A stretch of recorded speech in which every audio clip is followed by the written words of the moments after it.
Hey, what's going on, people? What is going on here, man? We are here on a Wednesday night with the heavy hitters live. As you already know, we are here on the track. Wait a damn minute, Bob Cousy. Hold on. I'm so sorry we have disrespected the guest. There you go. See, see, we already have blunders at the beginning of the show. I am your host, the six man K Styles, the hostess with the mostest. And we got the formation a little bit different today because on my stage right over here, we have um we have the Steph Curry of the group right now. We got Senator Palpatine, Mad Mike Sports. You can't see it right now, but you know how Steph Curry do that hand in the face. Yeah, what he did to Boston last night. Yeah, Yo. Oh my God, man. And over here to my stage left, as you already know, since he's a Cleveland man, I'm going to say this is the Donovan Mitchell of the group tonight. Mr. Jew Talk Sports in the building. Yeah. don't look, don't you even start that peaceful crap because you have been nothing but hellacious all for the last 2 weeks. He been giving us hell. All right. All right. As you already know, we got one of my The fat, OGs. the fatty. Yeah. Wait, so what you want to call him? Zion Williamson? That's what you try to call him? Oh Whoa, no. whoa, whoa, Oh no. whoa, whoa. That was just wrong. All right. That's just wrong. Let's get in show mode, y'all. Uh, Yo.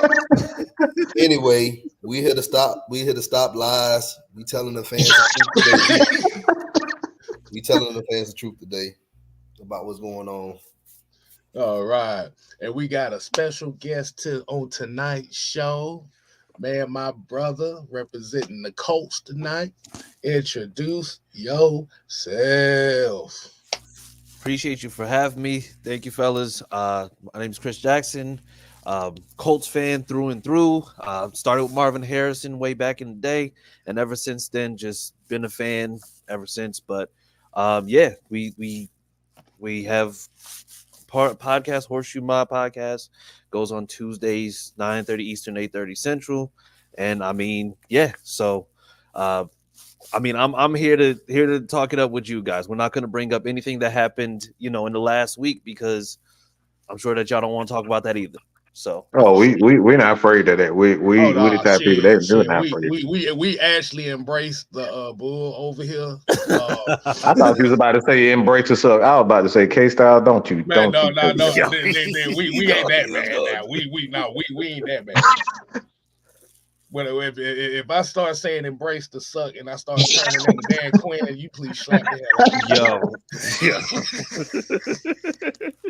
All right, man. All right, man. Chris, what's going on, man? I want you to let the folks know how have you been feeling about the Colts and their season so far because it looks like they're getting I got a question close for you. to this playoff push Yeah. in an unexpected season. So let the people know what is your thoughts on the Colts season so far. So, I mean, realistically, if I'm just being honest, I didn't see us being this successful prior to the season. I knew that this was going to be a year where they're kind of evaluating where everybody was. You're going to be looking at which contracts you're possibly looking to fulfill at the end of the season. I mean, I said that we were going to have 6 wins this season. And I mean, here we are, 15 weeks into the season at 8-6, tied for first place for the division with the Jaguars and the Texans. So, I mean, to say that it went way better than I even expected, that's an understatement because, I mean, this team is firing on all cylinders. And, I mean, it's a team. It's Shane Steichen. He's holding people accountable, and that's something that we haven't had with Frank Reich, who, like I said, you guys are familiar because he was there for all of 20 minutes with the Panthers. So, I mean, listen, this season is going much better than expected, and I think this is just going to show how good we can be moving forward. Okay. Okay. So with Anthony Richards, yeah, like you I, said, I like got I got a question. I gotta ask this. I gotta be rude. I have to be rude, Go man. ahead, go ahead. So I've been very intrigued by your owner. So as Don alluded earlier before the show, the South is kind of, you know, known for having some good white girl. So what type of white girl that owner owns? You know what type of white girl he owns? Cause he so damn act like it. Listen, so so Jim Irsay has always prided himself on not being anywhere close to the way his dad was. His dad was big substance guy, was always meddling in, the franchise, doing all the stuff that he was doing. And Irsay said, I don't want to be that owner. But he for damn sure has not been the non-meddlesome owner this year. Now I don't know what he's on or what's happening. I think it could possibly be attributed to old age and possibly some after effects of what was done years ago.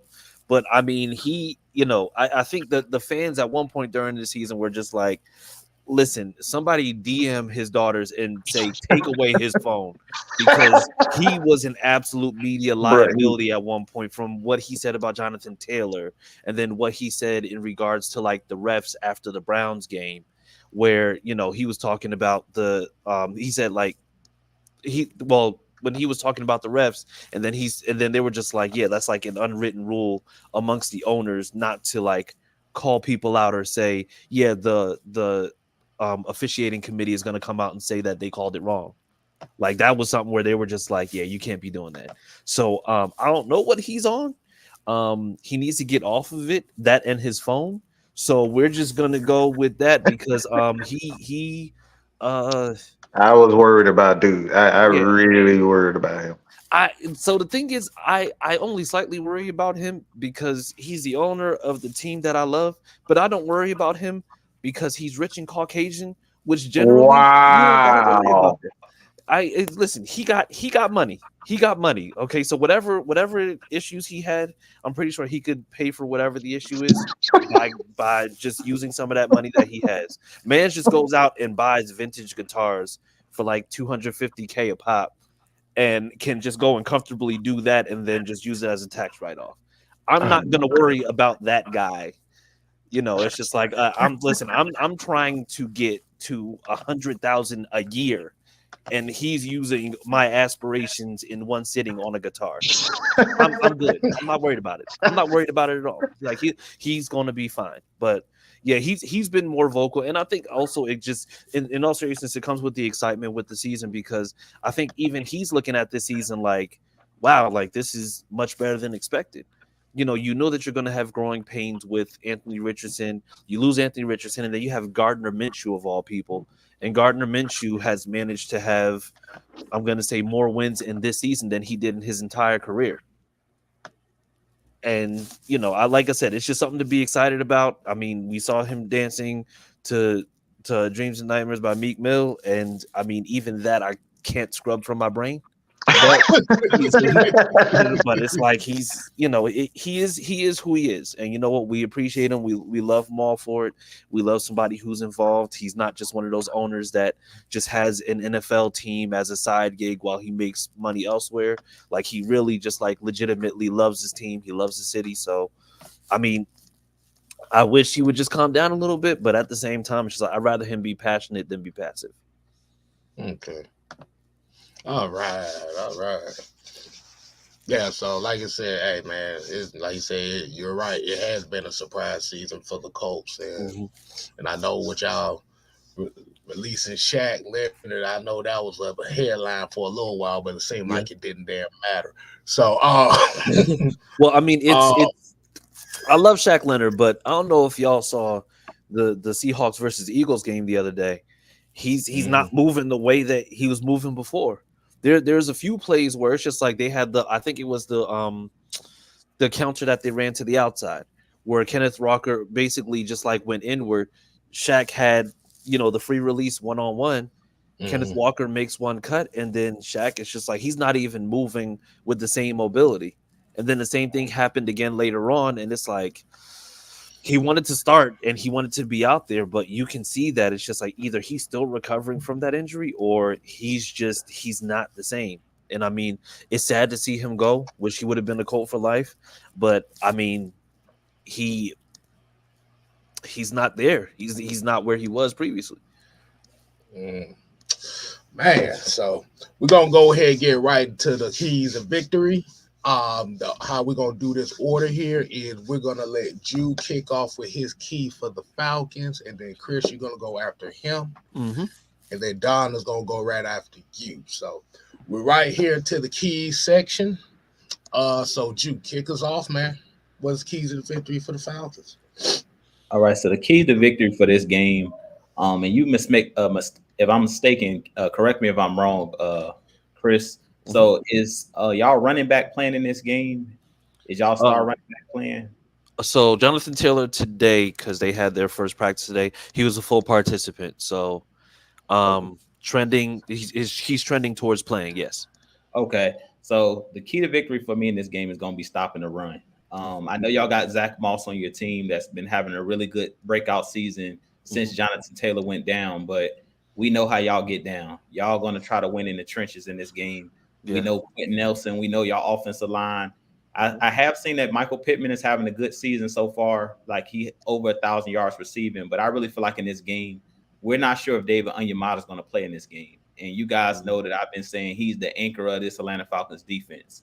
And we've kind of been struggling with being able to stop teams just because we are really we're a mass unit up front when it comes to our defensive tackles. Like I think we just brought in somebody today from another team, but we down David Onyemata. Grady Jarrett is out for the season. Katavius Street is now out for the season. So, I mean, in this game, it's going to really come down to can we stop the run? The guys did step up last week. Zach Harrison, they moved him inside. He played well. The rookie got his first sack last week. Taquan Graham got his first sack last week. So those guys did step up. But in this game, I'm going to need Bud Dupree out there. He missed last week's game. He's been a monster coming off the edge, setting the edge in the run game. And I'm going to need those guys to step up in this game. Those young guys, Zach Harrison, Calais Campbell, all of those guys that we have, man, those guys are going to have to play well in this game because I really think it's going to come down to putting you guys in third and long situations. And Jonathan Taylor is one of those backs that's a beast. Zach Moss, as I mentioned, he's been having a hell of a season. So in this game, I really feel like it's going to come down to up front on the defensive side of the ball is can we get off the field on third down? We've done a great job this season as far as we're one of the better teams on third down as far as our defense getting off the field because we're tackling really well. And the most underrated part of this defense, and I want to give a shout out to these guys, is our linebacking unit. Coming into this season, I did not foresee this linebacking unit play the way that they're playing. Caden Ellis, Nate Landman, he's been a fourth. I think he's fourth in the in Pro Bowl voting right now. Yeah, Nate Landman, he's having a hell of a year. And when we lost Troy Anderson, I really thought like, oh boy, here we go. We didn't bring back Rashaan Evans. I thought we were going to kind of struggle.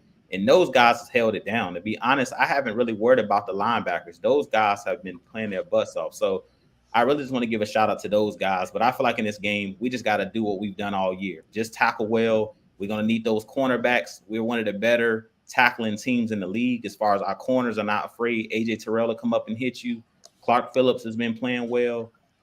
Jeff Okuda will come up and hit. DeMarco Hellams, all of those guys, Jesse Bates. So I really feel like this is going to come down to a game where you can't allow those leaky yardage in the run game. You can't allow Jonathan Taylor to get those 4 and 5 yards a clip, when you hand the ball off to those guys and Zach Moss. If we shut those guys down, I want to put this game in Gardner Minshew's hands. He's one of those guys that's a gunslinger. He'll throw you the football because he's similar to Taylor Heineke. He's going to let that thing rip. But in this game, I want him doing that with Jesse Bates back there, in that secondary. So with that being said, I think it's going to come down to stopping the run. You stop the run and put them in third and long situations. Don't put them in those third and mediums, 3rd and 4, 3rd and 2. At that point, the playbook's wide open. I want to be 3rd and 5 or more. If you put them in a 3rd and 6, 3rd and 7, that's when we can let Bud Dupree come off the edge, let Caden Ellis and come on some blitzes. And I think in this game that y'all going to have a couple turnovers. I can see Gardner Minshew throwing us the football, but if y'all stay in those 3rd and short situations, it's going to be a long game because I don't think we're going to be able to consistently stop the run because we're shorthanded. So as the game wanes on, in the fourth quarter, that defensive line of ours is going to wear down without having those backups that we've had all season. We don't have the depth that we once had. So that's my long version of stop the run in this game. Stop the run, make the Colts one-dimensional in this game. I think we'll have a chance. Okay. I mean, I mean, I think those are good points because, you know, like I said, this is a team that's going to be predicated on the run. We don't know whether Zach Moss is going to be going this week, but I mean, we got good production last week out of Trey Sermon and Tyler Goodson, and I think it's just like even if you go with like a 3-back approach out of the backfield, I think that's going to end up tiring out defense because you have 3 very different types of backs. So, but I'm going to say my first key is going to be making sure you account for and attempt to phase out Bijan and Kyle Pitts. I think those are probably the 2. I'm going to say, if not like the most electric playmakers on that offense. And it feels like no matter how Arthur Smith chooses to use or not use them, you still have to account for them because, I mean, I think Bijan is a home run threat on any given day. And Kyle Pitts is a matchup nightmare at tight end because, you know, linebackers can't really cover him. And then if you have a cornerback on him, I mean, he's a freak and he's somebody who will be able to make plays on smaller guys if you allow him to. So I think if you can account for taking those 2 out, you're going to force Taylor Heineke because I think he's the one who's going to be quarterback in this week, right? Yes. I think you force Taylor Heineke to be a little bit more one-dimensional, and that'll open up other avenues for the defense, especially in the front 7. Okay. All right, Don. Hey, what you got for what's your key for the Falcons? Please don't be eating on the hamburger, okay? Man, chill out, man. My key is don't do nothing. I'm gonna sound like Lieutenant Dan off Forrest Gump, the real Lieutenant Dan. There's only one. Wow, you really did that. Wow. How dare you! Don't do nothing stupid to cost your job. And I'm not just talking about one person in particular that's been a hot topic around town. I'm not talking about just Arthur Smith. It could be a player. You know, we know Heineke is, you know, he used to start a quarterback now. So he has to perform well if he wants to continue to have a job. So that goes for him as well. So that's my key. Just don't do nothing stupid that's going to cost us the game. That's going to eventually cost someone a job. Yeah. Okay. Yeah. Okay. All right, Mike. What you think about this matchup in general, man? This is kind of interesting for me. I think it'll come down to what you alluded to with the quarterbacks. Both quarterbacks are similar in, you know, not necessarily having all the tools, the necessary tools, as far as being a quarterback and the God-given ability to make all types of throws with their the arm strength, accuracy, and just the IQ, overall IQ. These guys are just pretty much all guts. Not to say they're not smart, not to say they're not good quarterbacks, but they're not as talented as a Drew Brees, a Matt Ryan, and those types of guys. So they're going to give you opportunity. So I think this comes down to me is who does not do anything stupid. Kind of along the lines of what Don said. Whoever makes the first turnover, man. For the most part, these teams are built similar. So whoever gets the first turnover, I think this could be a game, you know, 17-20, 23-20, you know, a one-score game, a real close game. So quarterbacks, I think the key matchup here is whoever can apply the most pressure and force the quarterback to make that mistake, that team will win. Yeah, kind of going off of that point right there, looking at the numbers for the Colts, 95 quarterback hits, 80 tackles for losses on the year. So, yeah, whoever's gonna control the line of scrimmage in this game, man. Yeah. Yeah. Yeah. Well, what you think? What you think about that, Chris? So for me, it's so the defense has. I'm not going to say it's had its ups and downs, but this defense has been very weird, right? Hmm. Because I think it's just like, especially when it comes to sacks, I don't know whether we lead the league in sacks right now, or it's just like, or what stat metric, but I think it's just like we're probably like top three. But the thing is, we don't blitz. So ultimately, like, and we do blitz, but we blitz very little. I think we're like 31st or 32nd in the league in terms of how often we blitz. But then to be able to generate those sacks the way that we have been, it's it's very weird how this team works. But at the same time, I mean, this team has been very good in the trenches when they needed to be. Now, the one thing that I do hope that they do is that they don't, and it's not to say that the Falcons are lesser competition or anything like that, but it's just like, don't play to what we've seen at times from the Falcons, because if you take somebody lightly, that's when you get punched in the mouth. Not only that, but the NFC South right now is still very much up for grabs with a lot of teams except the Panthers. I think the Falcons are what, like a game behind. Hmm. Yeah. So the thing is, for me, even if you see the record and then you see where everybody's going for, you got 3 weeks left in order to potentially be able to go ahead and win division to get into the playoffs in division that right now is wide open. And the one thing that I don't want this team to do is look at the way that the Falcons are, and just like, you see a team that's not necessarily doing that well by record, and then saying, okay, well, we can just play them. We can just play it simple. Because honestly, it's just like the Falcons defensively are probably what, top 10 in pass defense, rush defense. I think they're probably like top 8 when it comes to points allowed per game, because I think they're allowing under 20. Hmm. And here we are with the Colts offense that is top 10 when it comes to that, when they're getting 24.6, I think it's like 25 points per game on offense. So, like I said, this is a very sneaky Falcons team that, like I said, can do a lot of damage if you don't go in there and then just automatically go in there firing on all cylinders and making sure that you're not going in there lax. So for this one, I'm going to say, just don't take this team lightly. Like, it's just like, you just got to come in with the mentality that it's like, this is a team that is fighting for a division. All right.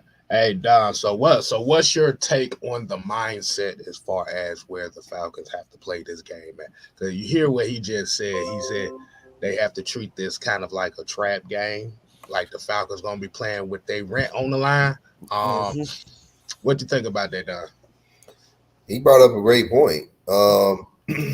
Because the thing is, we also trying to fight like they are tied in first place in their division.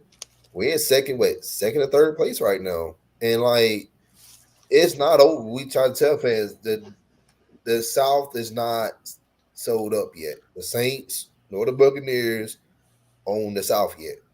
Mhm. If we beat the Colts, I feel like that'll set us up for a good run down the last 2 games of the season against the Bears and the Saints. Um, you know, we just got to take care of business.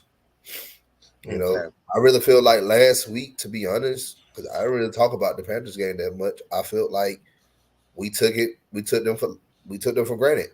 Mhm. We went in that game lightly. They had an interim head coach. You know, they only had one win of the season, and you know, I understand they won the game, what 9-7, but hey, they won. Yeah. We didn't. All right. So we're gonna get in this portion of the show where we're just gonna give like a player to watch or X factor of your choosing to this game. Um, Mike, we're gonna kick you off with this one, man. So, who is a player of interest in this game to you? Um,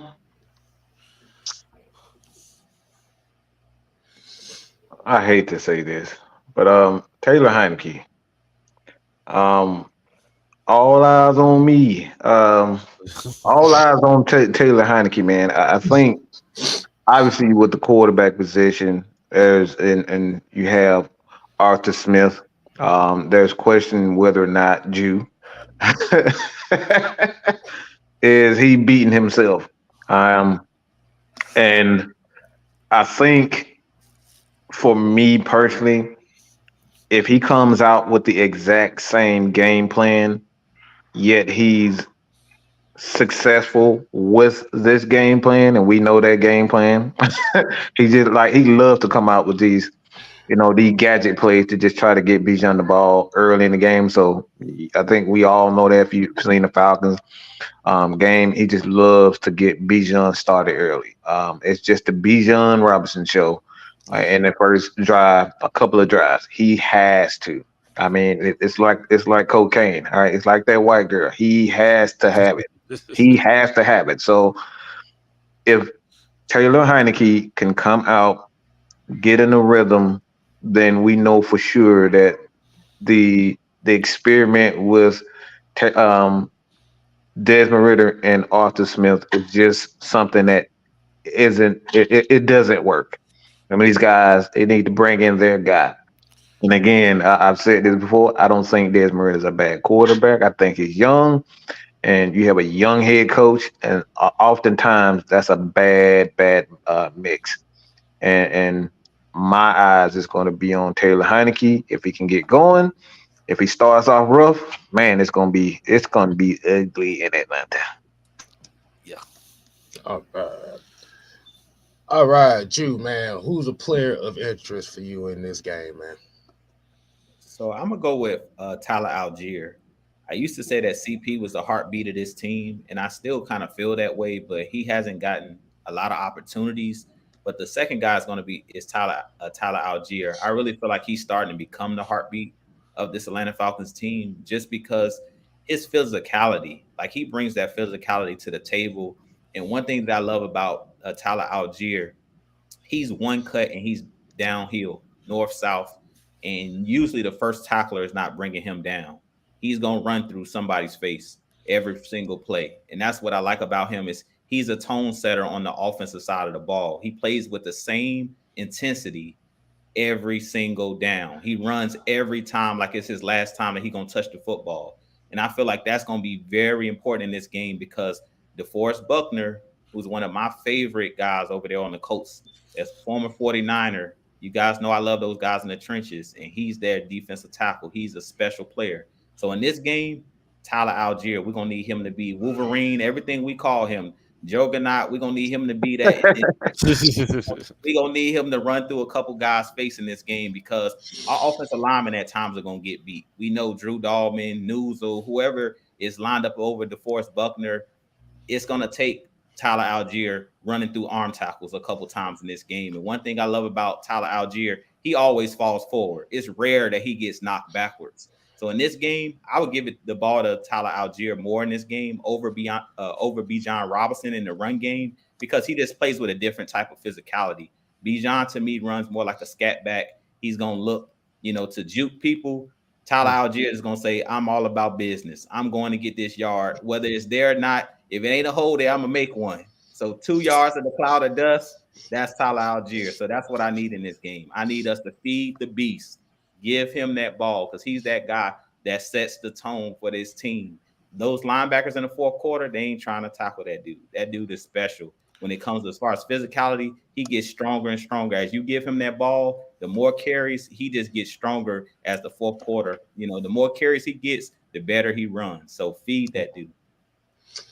Oh man, you almost I'm about to say that sound like you almost called Bijan Beyonce over there. I'm about to say, he prissy, man.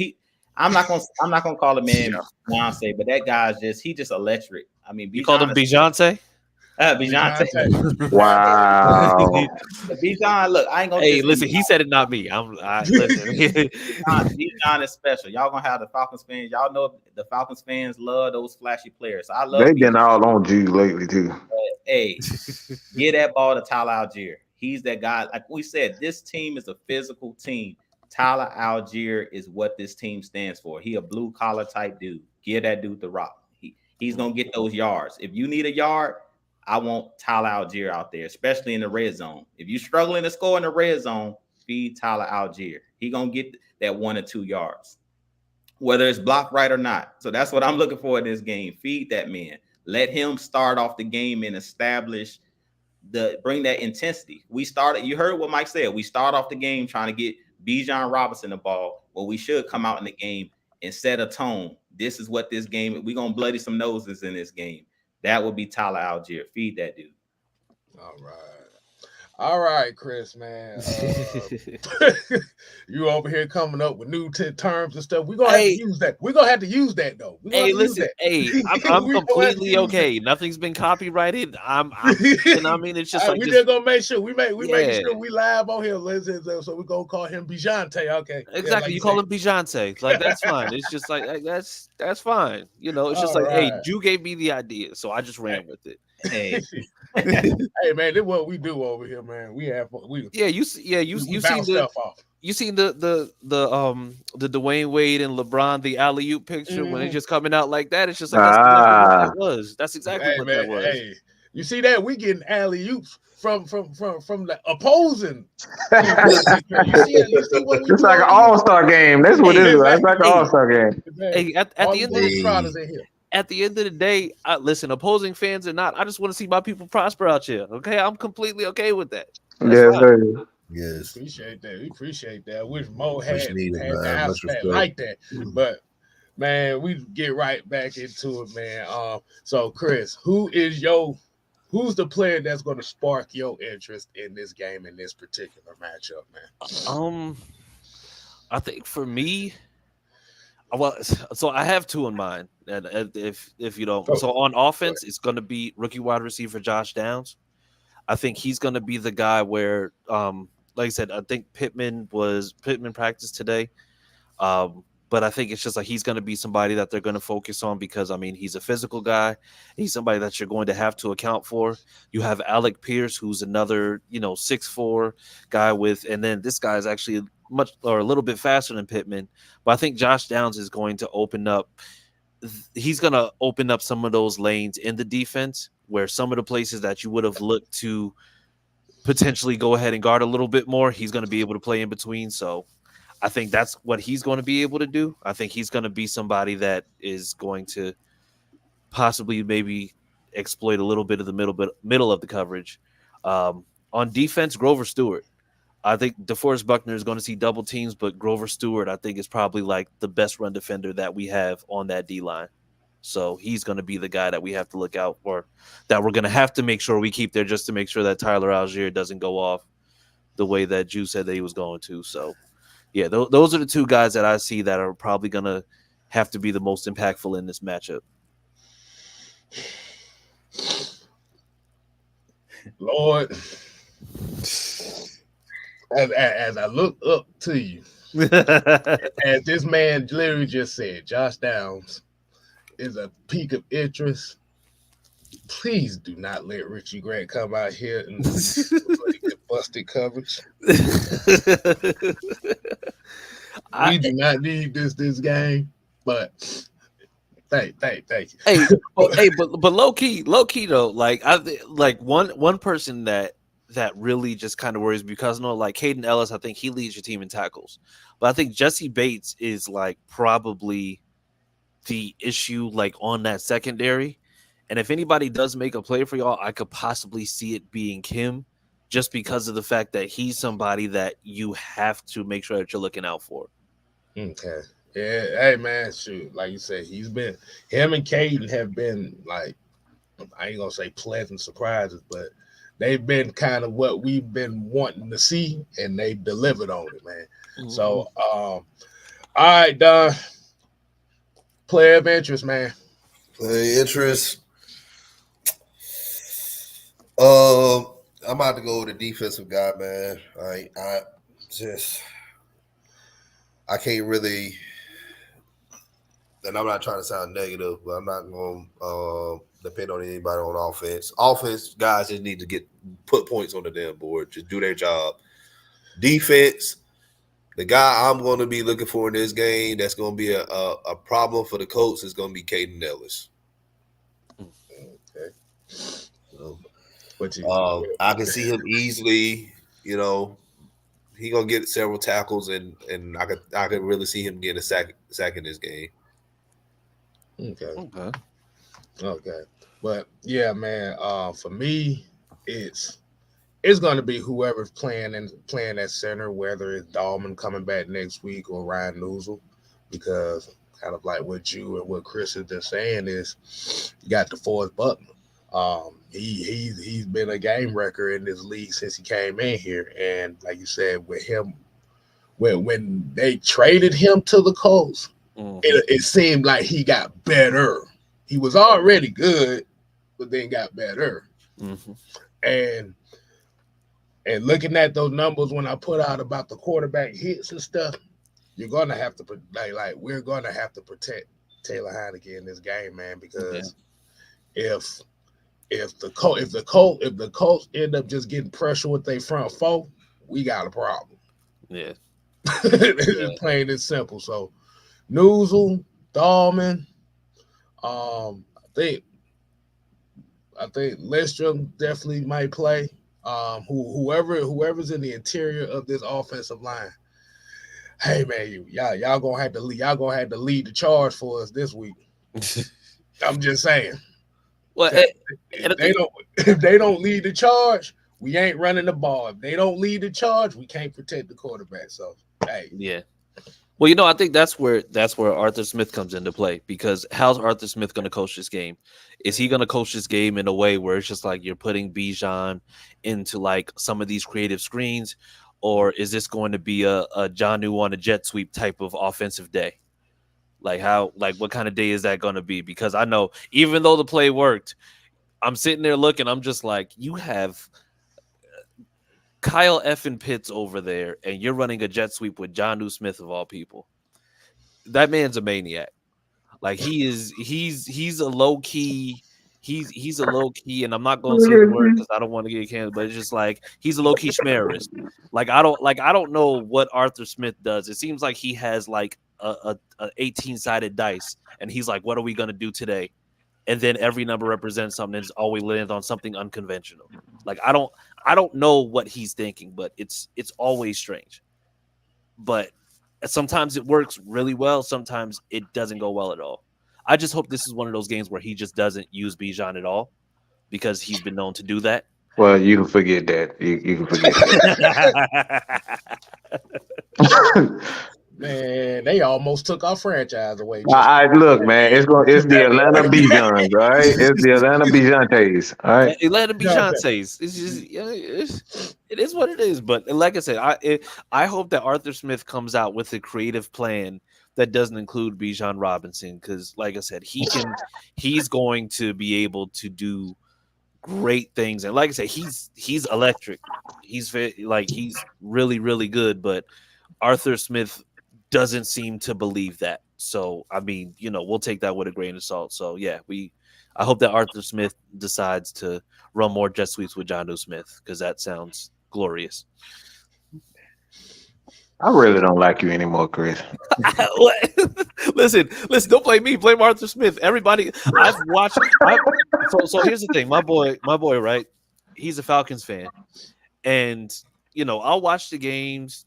So we just be chilling, and then I hear whenever Arthur Smith does something irrational, and you can hear it in his voice. He's just like, man, what the? And then it's like, Arthur Smith is at it again. That's what I hope to hear in this game, because that will be fantastic. I'm completely okay with that.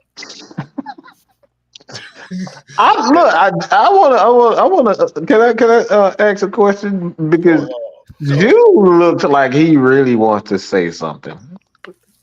I'm gonna behave today, man. I'm gonna behave. Y'all know Arthur Smith been catching strays all week from me. At the end of the day, look, man, I done said everything I could say. I feel like y'all know I hate being negative, but I'm a truth teller, and I keep saying it over and over. Arthur Smith is hard headed, point blank in the period. I won't be surprised if we come out and everything is Bijan Robinson. They talked about it, and I feel like Bijan is out here catching strays too. With us calling him Bajante and all of this stuff, like he doesn't even deserve that, because this dude, like I said, this dude is both him and Taylor Heineke out here catching strays for me, and they haven't even did anything wrong. To be honest, I keep pointing back to Arthur Smith, like, bruh, everything falls on the head man.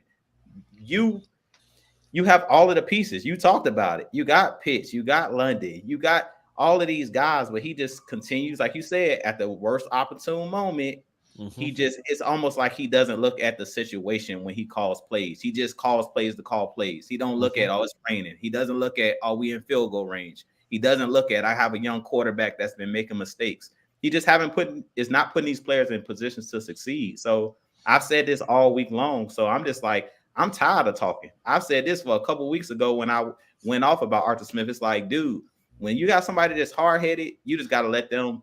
At this point, I said his ego gonna get him fired, because he just doesn't want to make any changes. That's why I don't understand the switch of the quarterback. I keep saying that, like, yes, you're changing quarterbacks, but you're not going to see any difference in the playbook. We seen you change quarterbacks a couple weeks back. The offense looked no different. So I'm just like, okay, let's see what it looks like this Sunday. Because this Sunday, really, he's gonna basically, we're giving him enough rope to hang himself. Basically, they're giving him enough leash to hang himself. So at this point, him putting Desmond Ridder on the bench is kind of like putting himself on the hot seat. Like, now it's like, okay, let's see if you can win now, because now you don't have Desmond Ridder to blame. You don't have nobody to scapegoat. Now it's on you to prove, why you benched him. Let's see if Taylor Heineke can come in here and make better decisions, and let's see if you can put him in position to succeed. But at this point, I'm done talking about it, to be honest, because I feel like I keep saying it over and over again. It's falling on deaf ears. So at this point, Arthur Blankton already came out and said we're gonna give him to the rest of the season. I'm gonna see how the season plays out, and at this point, I'm gonna sit back and let it play out. I'm done talking and speaking on the man, because I feel like at this point, I'm just beating a dead horse. When you keep talking and you feel like it ain't working, he ain't listening, you're gonna see what we're talking about. Watch the first quarter. When you see Bijan get about in the first quarter, you see him get about 10 touches, you already know they won. You still start seeing the horizontal little plays throwing to the outside, swing passes and all this stuff, bubble screens to beat you. But like, okay, speed jet sweeps, and I'm telling you, it's coming. That's what I'm saying. My mouth closed, man, because we didn't watch it all season long. Like, and I said this in the last show that Kay that was doing. I said it in the chat. If I hear we miss the opportunity one more time, I'm gonna lose my That's the soundbite I was looking for. That's the soundbite I knew was coming. It blows my mind, bro. I'm just so tired of hearing we missed the opportunity. You've been saying that since year one. Oh yeah, so we just missed it. It's a blown opportunity, missed opportunities. Like, at some point, you got to get there. I don't want to keep hearing get the job done. Forget about it was a missed opportunity. Like, I'm just like, bro, if I hear it, it's like you stuck in a bad nightmare, bro. You keep having that nightmare every Sunday, the same dream, the same nightmare over and over and over again. I'm like, bro, I'm tired of. If I hear that,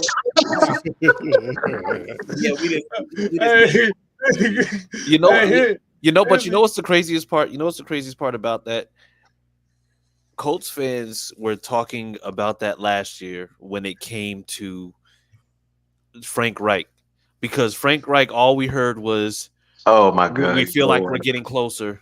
It's just like we're not too far off. We're climbing mountains. We're all these goofy analogies that they used after losses. And then after a while, when you're on your third loss and you're talking about climbing mountains, well, it's just like, what are we climbing? Everest? Because right now it's just like we ain't getting no closer to nothing. We're literally no better off right now than we were the last 3 weeks when you said we're almost there. Like, we've been almost there. At this point, you're basically telling us that you're driving a car that just ran out of gas. Just be like, yeah, we'll get to our destination eventually. No, we won't, because we're clearly not moving. And it seems like that's where you guys kind of are when it comes to Arthur Smith. Oh yes. But the issue that I'm having is that when I hear certain things before games, I get a little bit like leery. Like, I don't like the way that they put that out there. So I don't know if you guys know, but Colts are 15-2 all time versus the Falcons. Now, that stat randomly came out, I think, Monday or Tuesday.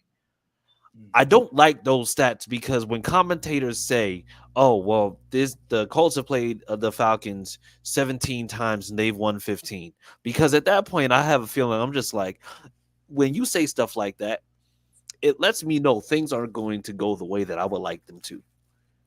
And it's almost like I don't believe in bad luck or jinx or anything like that. But at the same time, why are you saying that?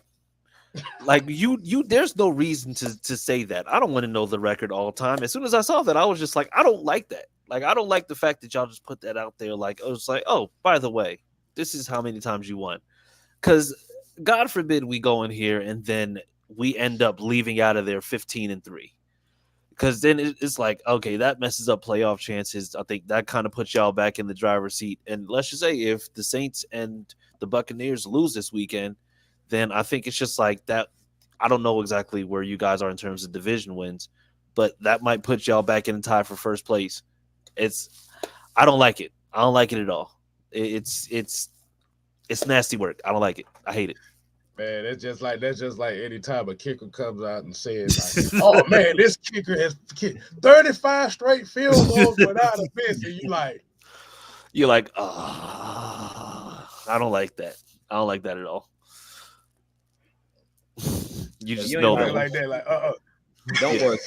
We are our own biggest enemy, bro. If anything bad happens in this game, it's gonna be because of us. It's not gonna be because of y'all. It's gonna be us fumbling the ball, us throwing an unopportune interception. Like, if you look at any of our games this year, I don't know if you've seen any Falcons games, but a lot of them come down to the last minute. They come down to the last couple plays, the last series, and it's just been we've been shooting ourselves in the foot. That's just to keep it short and sweet. If you want the cliff notes of this season, it's been, oh, it's another blown opportunity. That's why I said I hate when I even hear it. When you even say that at the press conference, or just say that. Don't even say that no more, because it just it just sounds bad, bro. When you keep saying the same thing over and over again.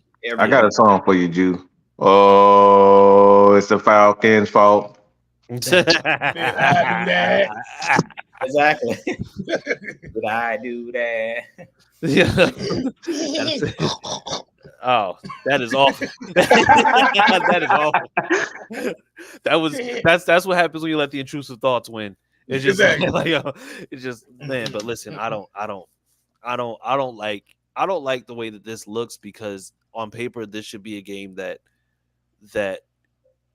should, and I'm not even gonna say give me, that should be a win. But it's just like I just don't like how sneaky this Falcons team can potentially be.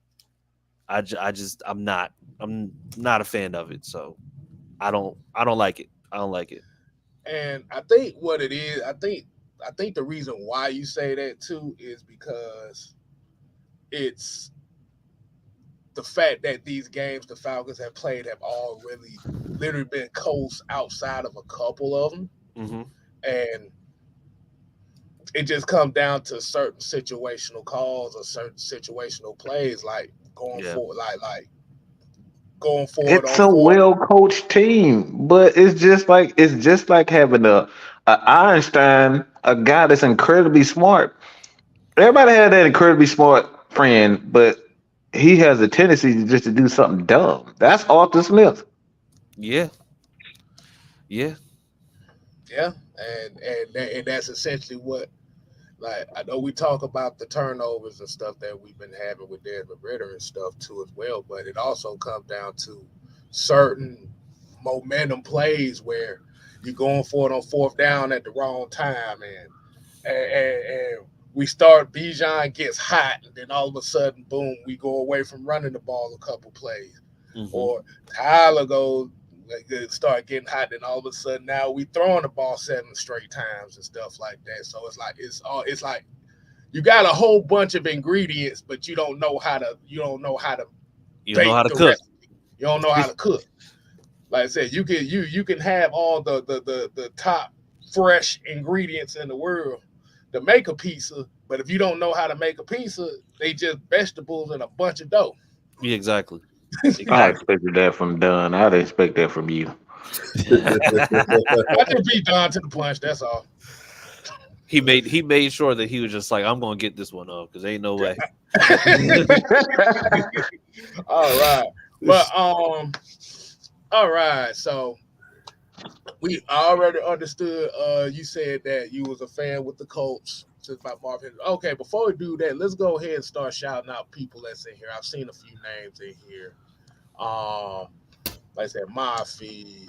Shout out to Workflow Dre. That's one of my peoples right there. Y'all Workflow. Chuck, Quest, Big Ant, John St. Clair, John Moreno, the Ghost of Judah Tribe. Nah, he need to go back where he came from. We don't want none of what he get trying to bring here. Don't do that, man. We got 3 Dirty in the building. Southside 12. Blackberry. Shout out to the home team. Home team. Let's see. D. Coleman. Let me see a couple more names in here.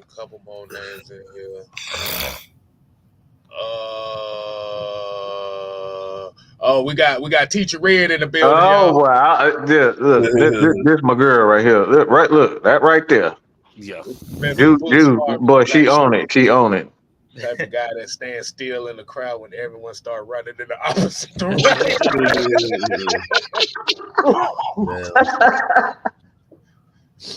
Yeah. She had to control after some of these games, boy.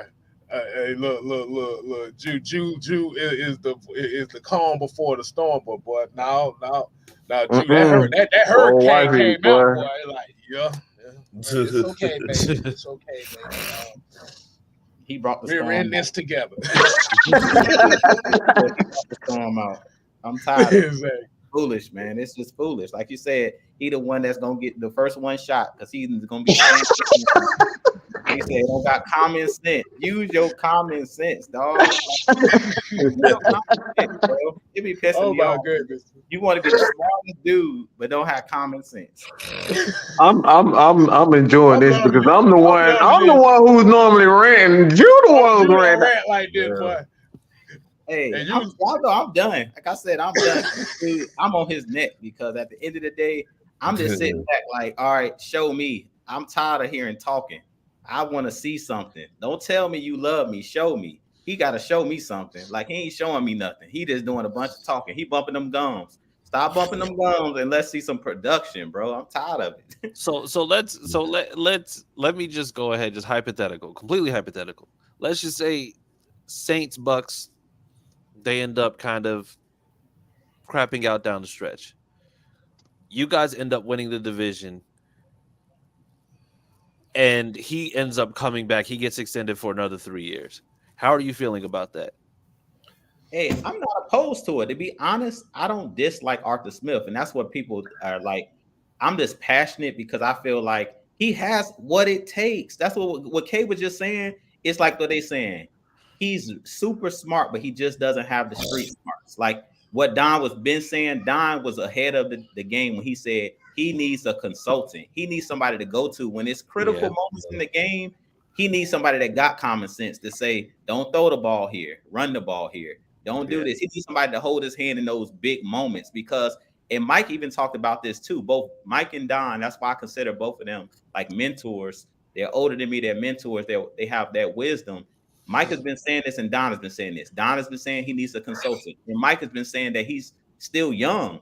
Arthur Smith's in his 40s. He hasn't been in the league 20 plus years. So he doesn't have the experience in big time moments. Let's be real. He doesn't have that experience as a head coach. So that's the biggest issue with this team is who is that guy to go to when you need that wise counsel? Because clearly it's not Arthur Smith because he's not making wise decisions. He's not using common sense. So I really feel like it's not that he has a bad play calls. He makes some great play calls. If you go look at the score with CP last week, great design. You have a running back in the backfield. You have CP come across in the red zone on a jet sweep. You throw him, toss him the ball. He runs it in for a touchdown. That's just a smart play in that situation. But then you see plays like when Desmond Ridder throws the pick, you're in a rainstorm.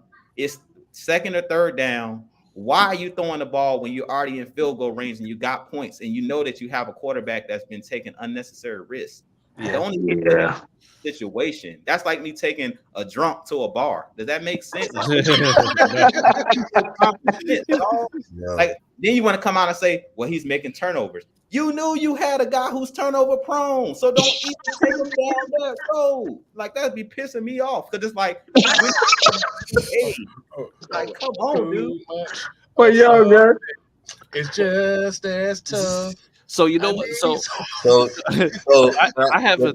Oh, go ahead, Don. Sorry. So he'll most definitely have it. It doesn't really matter how the season. If he's retained, he'll definitely have somebody as a consultant after January 1st. He needs somebody. Don. I told him he need to call somebody. He need to call Jesus. He need to call somebody. After January 1st, after Michigan beats Alabama, he can call Ken Wisenhunt because Ken Wisenhunt working as an offensive analyst for Alabama right now. When Michigan beat Alabama, he can call him and he can send, come on over, make that drive, hit 20 East, come on to Atlanta, help your boy out. Well, the what I think probably the issue that you're running into is the fact that he comes from that Mike Vrabel coaching tree of it's just like I'm gonna hire who I hire and then I don't need to hire nobody else. And I don't know if you know any Titans fans, but they want Vrabel out because of the fact that he's literally doing the same thing that Arthur Smith is doing. And this is who Arthur Smith came from. He came from Tennessee. So it's just like it's picking up on those bad habits once again, where it's just like you're saying that you don't really need to consult with anybody, but yet here you are misusing like the best weapons that you have. I mean, it's just like how many the fact that Kyle Pitts isn't like the highlight of this offense, even with Bijan in there or even before Bijan, that to me it's just like that's an issue. Like it's just like Kyle isn't helping himself as well. He's I mean, I get it, but at the same time, it's just like it's that stubbornness, it's that hard-headedness, it's that I don't need anybody to help me because I know what the hell I'm doing. The same thing that Mike Vrabel's going through, and right now it's just like like I said, Titans fans have all but turned on him completely. They're 5-9, and here they are. I think it's just like Arthur Smith has one more win than Mike Vrabel does, and it's kind of the same makeup. You have pieces, but they're just not being used, and you refuse to change anything at this point. Yeah, that's right on. Yeah, man. So that was a nice, good therapy session right there. I'm glad. So listen, good therapy session. Dropping gems out here, man. Hey, I do this. Hey, look, that's why I got the metal detector. So you mentioned, like you said, Marvin Harrison was a guy that kind of was your spark for as an Indianapolis Colts fan. I gotta ask you this. I'm gonna throw this scenario out here. Mm-hmm. That first Super Bowl that I'm guessing the Super Bowl that it sticks out to me for the Indianapolis Colts. Yeah, was the one where y'all destroyed Brett Grossman bitch ass in the Super Bowl. Okay, we'll go. I wanted to see. How was your mindset when that year when that defense was atrocious, but when the playoffs came and Bob Sanders came back, because That was my guy right there. Yes, And very much so. that defense took it to such a level to where they made Tom Brady cry in the playoffs. Yeah. How did you feel about that? You know what? It was like we knew that the defense kind of went through Bob Sanders just because of how he played. Like he was somebody who, like, it was tough watching him not be there because, as you said, it's just like the difference in the defense was night and day. He comes back for the playoffs and he's running up. He's hitting anybody. He's hitting guys, and I don't mean to bring him up, but he's the first person I thought of. He's hitting guys like Algie Crumpler, who's like Bob Sanders is 5'10", maybe about like 190 to 200 pounds, and you're going and you're hitting tight ends with full force. And this is somebody that you knew was going to put it out there every single time. Like he was the heart and soul of that defense. He was very similar to what Shaq Leonard was. I'm going to say a couple of years ago to the defense. Like he was a lightning rod. He's that guy who kind of gets everything going. So, I mean, you knew what you were going to get out of Peyton. You know what you're going to get out of Reggie. You knew what you were going to get out of Marvin. You know what you're going to get out of Dallas Clark. Joseph Adai was actually really good. That was his rookie year. Him and Dominic Rose were a really good 1-2 punch. So, I mean, you knew what you were going to get on offense. We weren't relying on the defense to just be great. We just needed them to just be good enough. Like, just get one stop against the team, and then we're going to put up points regardless. So when Bob Sanders came back, it's a completely different story because you're seeing like who we're running up against. You see running the gauntlet and then being able to go all the way to facing the Patriots when the game looked like it was out of reach, and then they just battle back and then get that clutch interception at the end on Tom. Yes. Marlon Jackson, boy, that's my boy. Marlon Jackson. Yes. Marlon Jackson is just like, listen, I think I don't know if it was him or Kelvin Hayden. I always get them confused. It was Marlon Jackson. Well, the one that fumbled Kerry Washington. Not Lathan. Yes. No, was it? It was either one of them. They both fine, but still, like they fumbled. One of them fumbled either one, and I was just like, listen, that's my man, but he gonna have to do better. It was. I'm still trying to think because I was just like, she way too fine to be with him. But I can't do it because I'm broke. So it's just like man, you still shoot your shot. You still shoot your shot out. Hey, listen, you miss 100% of the shots you don't take. Bam, right there. There you go. Yeah. So, but like I said, Bob Sanders is probably one of my all-time players. Like he was very injury prone, but I appreciated the fact that when he was in, he was absolutely impactful and he gave it all he had. Like he was that guy when he was able to play. So yeah, like going in and then especially going up against the Bears, it was like, the defense that you're going up against. And then Devin Hester with that run back in the very first play of the game, you're like, oh, I don't like this at all. I already know how this is going to go. But I mean, once again, it was just like, it was resiliency, being able to play against those guys, Reggie Wayne with that big touchdown. It was, that was a great time. That was a great time. So yeah, I'm gonna say that was a good one. I even liked the Super Bowl versus the Saints, all except for that very last play. I mean, Sean Payton came out in his bag, so I can't even be mad at him. Yeah, bag of crack. Never mind. but his hitman contract's out there. Hey, listen, you said it, not me. Because we know we know about them hitmen. Oh, we know about it. That's why he got his ass suspended for a whole year. Yeah, exactly. Because Colts fans are saying they don't want Gus Bradley anymore, and then somebody was just like, okay, well, who are we gonna get for a defensive coordinator? They're just like Greg Williams was just like, let's not. Keep him over there. I believe that. Yeah. So. All right, so Don, I'm about to say, so is Marlon Jackson your favorite Colt player? Nope, he's not. Not even close. Okay. My favorite Colt player, man, he played a huge role on the Super Bowl run on that 2006 season, and that was Cato June, man. Yes, man, I love Cato June. Yes, Cato June, Gary Brackett, they were a 1-2 punch. Yeah. You know what's crazy? Cato June actually was the prototype linebacker that most of the linebackers, him and Derrick Brooks, are the prototype linebackers that we see in the NFL today. Kato Yep, June wasn't a big dude at all, he wasn't.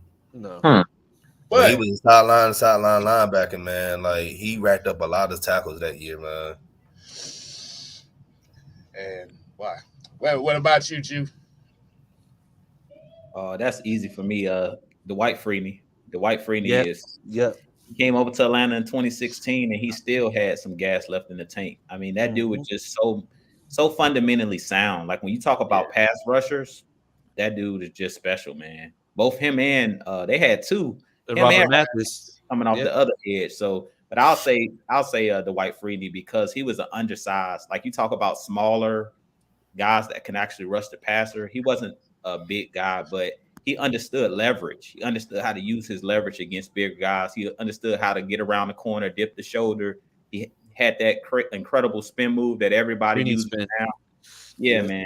It has to be Dwight Freeney. Like not only just because of his ability to rush the passer, but his ability to lead and teach others. Like when he was here with Vic Beasley and those young guys that we had here in 2016, he still showed like even when every team he played for, the Cardinals, he was just that dude. He understood the game. He understood leverage. So I call him the pass rush master. That dude was special, man. Special. Yeah, And absolutely. He had that one move you knew it was coming and you couldn't do shit about it. Exactly. You listen. You either got to let him go, or you got to hold him. Yeah, that's the only thing that you're going to be able to do. Exactly. All right, Mike. Okay, I think I have an idea, but we'll let the people know, man. Colts play. I think we already know where we're going with this one. I mean, I don't get enough time to talk about Peyton. Um, Obviously, if you know anything about me, he's my GOAT. I don't think there's a smarter football player that ever existed in the entire universe that's smarter than Peyton Manning. When I tell you this dude can dissect any defense, Yes. um, from top to bottom, every position, every coach, he knew their tendencies. Like he knew if they stepped to the left, he knew what he would call any type of audible, dummy audibles. Like he had football down to a science. Mm-hmm. So for me, man, it's like I just gotta give Peyton his flowers. If it weren't for that neck injury, I don't think the record books. I mean, even the record books as it stands now, a lot of things that he's done is untouchable. Um, so it's like Peyton Manning, man. I just see those wars because they were wars. The Colts and the Ravens, it was just magic. Every time you saw he and Yeah. Ray was together, it was just magic, man. It was poetry in motion.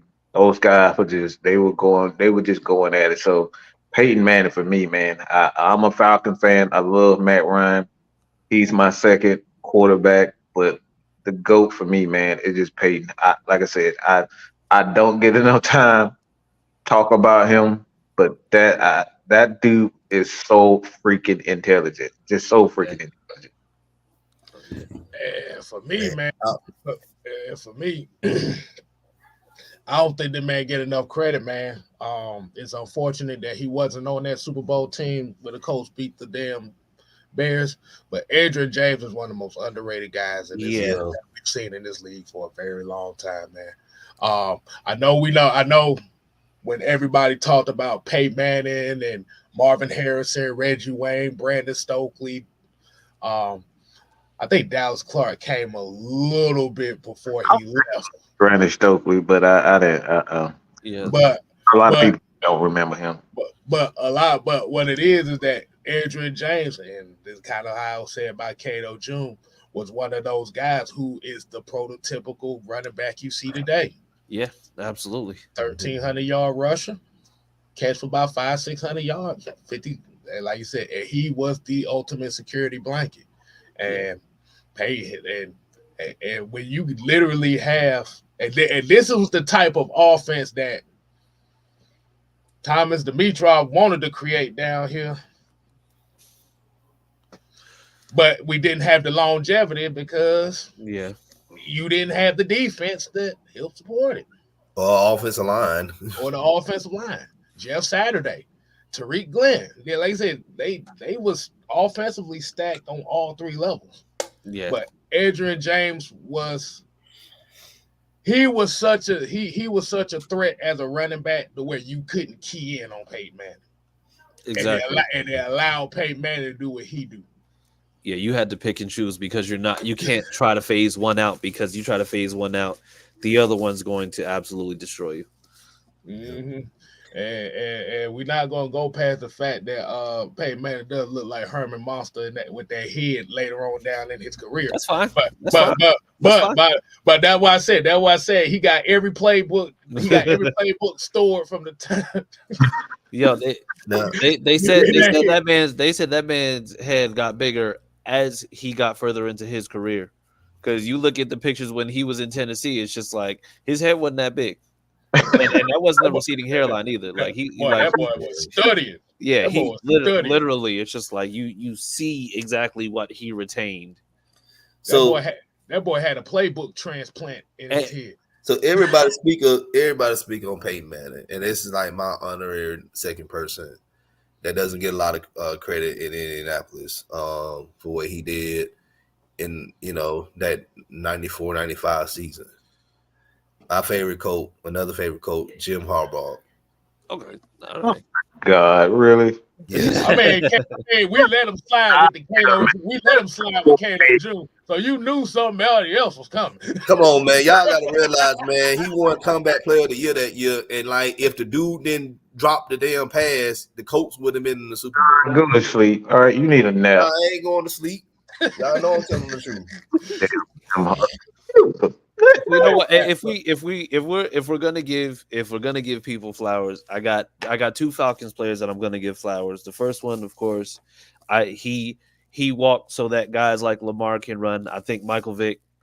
I think it's just like, barring the legal issues, I think if he would have had a chance to stay in Atlanta, it's just like y'all would have been able to potentially maybe just build something around him. I think Dimitrov kind of came in a little bit later on, and he was able to help get y'all right.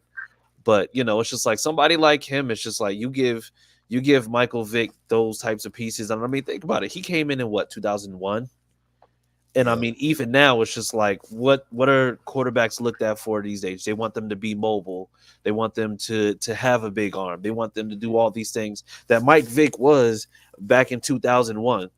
And that's the prototype for what they're looking for today. So he's like literally 22 years before his time. Like, I'm the prototype. and this may not be I'm gonna say this may not be somebody that everybody looks at. I'm very, very keen on defensive back, but those early years with D'Angelo Hall, I think, are overlooked by all the extra nonsense, because he was just a guy who just came out blazing, can kind of keep up with everybody. It's just like he was a ball hawk. He was somebody who was frequently there. I like watching him play because I like wide receiver cornerback matchups, especially back then, because you can be a little bit more physical. And he was just somebody who was just like, all right, yeah, he's going to do that. Now, when he got to Washington and DeAndre Hopkins, took his ankles in practice, that's not the D'Angelo Hall I'm talking about. I'm talking about the one back in Atlanta. That's that one strictly. That's what I'm talking as reference to. So yeah. All right. But there's a question in here I think Chuck got for you, man. I think we're gonna close the show out on this one. But he pretty much asked, what was your overall thoughts on Andrew Luck? I mean, I loved him. I don't think that the court or the general manager at that particular time, who was Ryan Grigson, did enough to put pieces around him. They didn't really invest in O-line that much. Luck spent the first 3 years, really just being able to extend plays, but the hits kind of added up. And then you saw later on that those hits did add up, because he ended up being injured for the majority of the rest of his time up until, we got a new head coach in 2018, and then he goes 10-6 and we go into the divisional round of the playoffs. I think honestly he could have absolutely touched, or he could have possibly, reached those lengths with Peyton Manning if, he would have been able to remain healthy. I think there's still a few records out there right now where he's either top 3 or top 2 that still haven't been touched, and he's been 5 years removed from the game. And this is what guys, I think there's, and I forget which one it always eludes me because of the wording of it, but it's just like there's one where it's just like it's only him, Mahomes, and Elway, and then I think there's another one where it's just like it's just him and Mahomes. And I mean, you know what Mahomes has done over the last 6-7 years that he's been in the league, and you know that he's been an absolute monster during that time. And this is somebody who retired after 6 full playing years.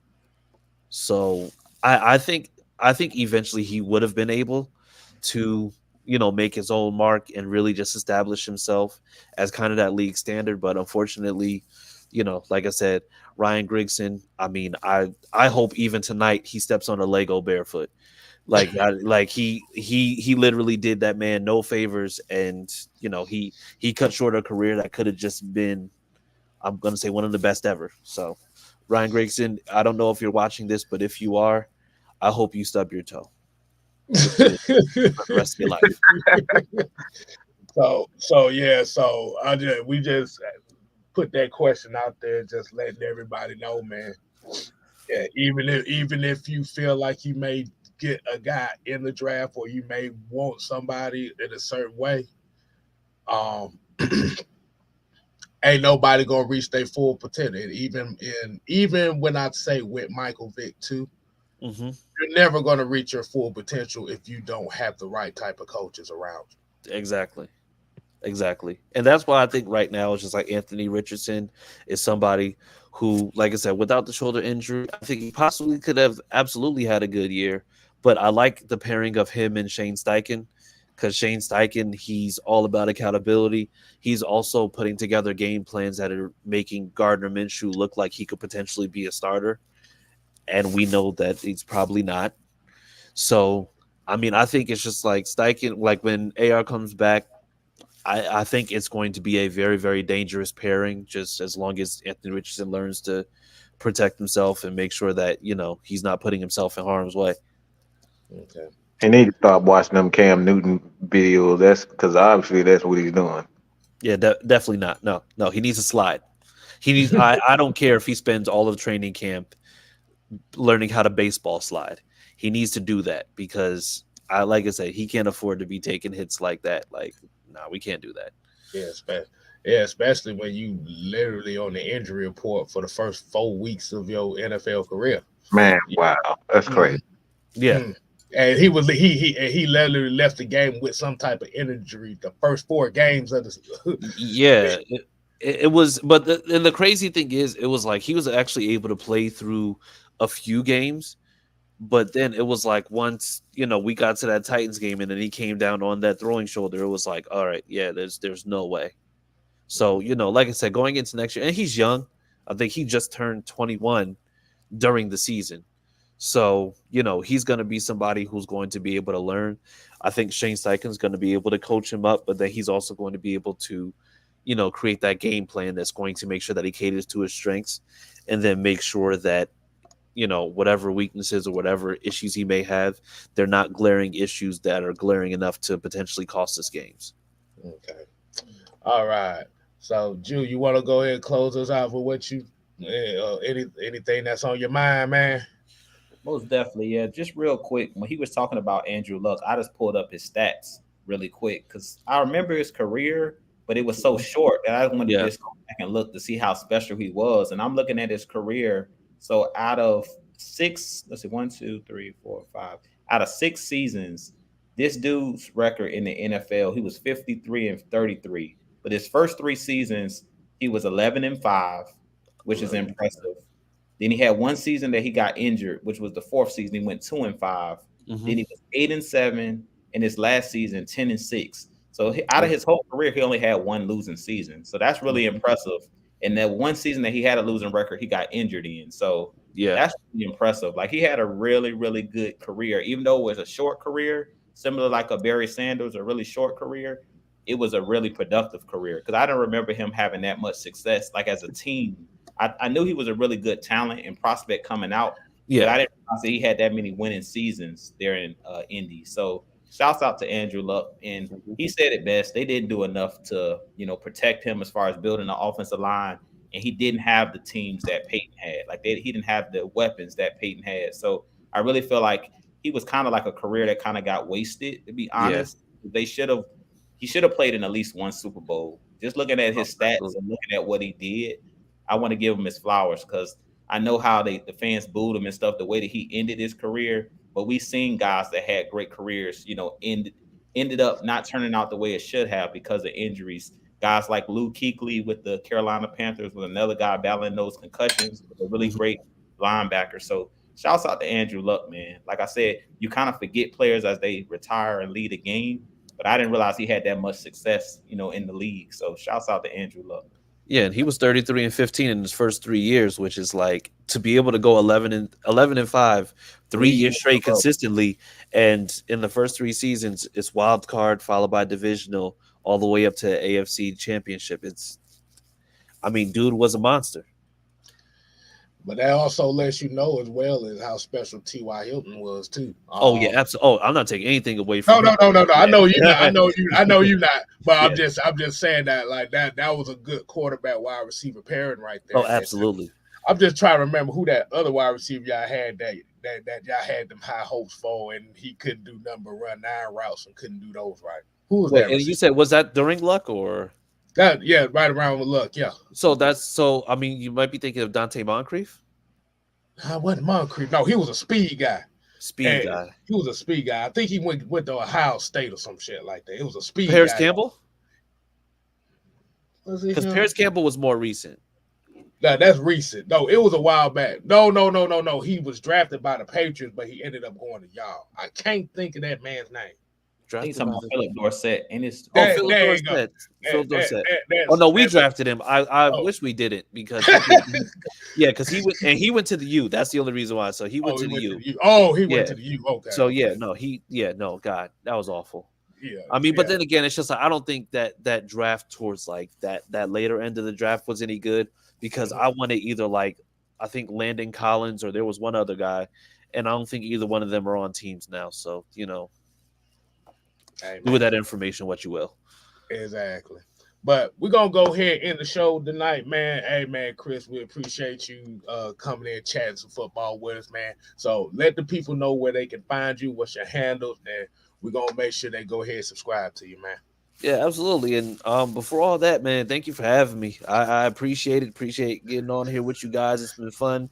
We won't be able to do this again for another 3 years. So, like I said, hopefully we'll get the opportunity to chop it up during preseason, whatever. But you can catch me with Josh and Austin and Harish on Horseshoe Mob Podcast. We go every Tuesday, 9:30 Eastern, 8:30 Central. You can catch us on Twitter with Horseshoe_Mob. Catch the Facebook group Horseshoe Mob Podcast. But yeah, like I said, you can catch us Tuesdays. Every now and then we hold spaces, and also www.fanbattlesports.com. That's the website where you can catch us for all Colts related things. And yeah, absolutely. Hey man, we got a whole off season, man. You gonna see us again, man. Oh, absolutely. we doing this again. This is listen, y'all aren't Titans fans. I can actually deal with y'all. Like y'all are bearable. Like Titans fans, they're weird because the thing is they have an irrational obsession with mayonnaise. And it's just like it's really strange. I guess it's a Will Levis. I think it's a Will Levis thing. No. That statement, I'm leaving it a lot. No. They were like this before Levis. Levis was the icing on the cake. The thing is, they didn't look at the 40 time. They didn't look at the combine. Didn't look at the pro day. They saw him put mayonnaise in his coffee, and they said, "That's our guy. That's our guy." People in Tennessee are weird, man. Trust me, I know. Yeah. I'm leaving that. I'm just gonna leave. On that note. Hey Mike, you listen. You just listen. Whatever you say, we already know. So you can go ahead. You can do with that information what you will. But everybody knows that people in Tennessee, bunch of male marauders. Like they are wild out there. Wow. All right, man. Hey, man, we was having a good fun one up here, man. Y'all make sure y'all go ahead and share, and hit that like button. Subscribe to the Heavy Hitters Live, man. And until next time, people, we ain't here to play. Oh no. We here to stay. Oh yeah. You ain't got to go home. But you got to get the hell up out of here. Falcons, y'all better stand on business this week. Hold on. Hold on. Wait a minute. Jew, you got to say that again. What do they need to do? Stand on business. You sure about that? Business. You sure about that? Yes, sir. Stand on business. Yo. I hope they. No, we're gonna say. I hope they stand on business. All right, y'all. Y'all had a good night, man. Lord.